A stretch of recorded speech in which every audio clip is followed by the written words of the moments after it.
আপনি কে বলছেন? আমি জেনারেল হসপিটালের ডিউটি ডক্টর বলছি। ওনার ডায়েরিতে জরুরি প্রয়োজনে যোগাযোগের জন্য আপনার নাম্বারটা দেয়া ছিল। তন্দ্রা ডক্টর, কি হয়েছে Tandra? She had a road accident. Doctor, Tandra কেমন? তন্দ্রা কেমন আছে ডক্টর?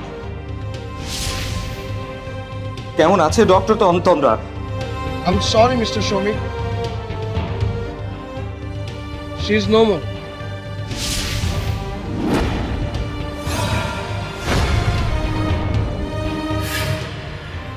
ওনার নিকট আত্মীয় স্বজনদের জানানোর প্রয়োজন। কিছু ফর্মালিটিস আছে যেগুলো সেরে ডেড বডি নিয়ে যেতে হবে। হ্যালো হ্যালো মিস্টার শৌমিক, আপনি শুনতে পাচ্ছেন? হ্যালো মিস্টার শৌমিক, শুনতে পাচ্ছেন আপনি?